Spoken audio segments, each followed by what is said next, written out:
100 days of டிசிப்ளின்ல இன்னைக்கு டே 4 Sunday. So அதனால லேட்டாக எழுந்துச்சேன். சண்டே எப்பயுமே வந்து ரெஸ்ட் டே. எழுந்து முடிச்சதும் ரூம் எல்லாமே ஃபுல்லாகவே ஆர்கனைஸ் பண்ணிட்டு பிராணாயாமா பண்ணதுக்கு வந்து ஸ்டார்ட் பண்ணிட்டேன். 15 மினிட்ஸ் பிராணாயாமா பண்ணிட்டு எப்பயும் போல 24 மினிட்ஸ் மெடிடேஷன் பண்ண ஆரம்பிச்சிட்டேன். மெடிடேஷன் பண்ணி முடிச்சும் சார் ரன்னிங் போகலான்னு சொல்லிட்டு ஒரு 5 கிலோமீட்டர் வந்து ரன்னிங் போனேன்.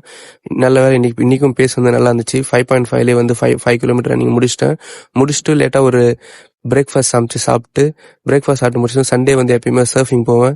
நான் ஒரு சூப்பர் பிகினர். ஸோ வந்து ஒரு 2 hours இல்லை 3 hours வந்து சர்ஃபிங் பண்ணுவேன். சர்ஃபிங் பண்ணி முடிச்சதும் எப்பயுமே சண்டே பிளான் வந்து பார்த்தீங்கன்னா பிரியாணி தான். பிரியாணி வாங்கிட்டு சண்டே வந்து எப்பயுமே வந்து வந்துடுவேன். ஏன்னா நான் சாப்பிட்ற கிச்சன் எல்லாமே சண்டே வந்து க்ளோஸ்ட். பிரியாணி வாங்கி வந்துட்டு F1 மூவி வந்து பார்த்தேன். சின்ன ஒரு மோட்டிவேஷனுக்காக F1 மூவி பார்த்துட்டு நல்லா படுத்து தூங்கிட்டேன். தூங்கி எழுந்து கரெக்டாக ஒரு 5:30 வந்து எழுந்தேன். ஈவினிங் எழுந்து முடிச்சதுமே வந்து ப்ரொடக்டிவ் ஆகணும்னு சொல்லிட்டு புக் படிச்சுட்டு ஜெர்மன் லெசன் வந்து 1 hour வந்து பார்த்துட்டு ஜெர்மன் லெசன் முடிஞ்சதும் 30 மினிட்ஸ் வந்து இங்கிலீஷ் வந்து யூடியூப் வீடியோ பார்த்துட்டு அதுக்கடுத்து சரி நாளைக்கு என்னெல்லாம் பண்ணலான்னு சொல்லிட்டு ஆர்கனைஸ் பண்ண ஆரம்பிச்சிட்டேன். ஷெட்யூல் பண்ண ஆரம்பிச்சிட்டேன் 4 டே. அதே போல் என் ரன்னிங் ஷூ வந்து வீணாயிடுச்சு. ஸோ அடுத்தது என்ன ரன்னிங் ஷூ வாங்கலாம்னு சொல்லிட்டு இன்டர்நெட்டில் வந்து சர்ச் பண்ணிட்டு என்னோட டின்னர் வந்து சமைச்சு சாப்பிட்டு சீக்கிரமாக படுத்து தூங்கிட்டேன். See you all tomorrow.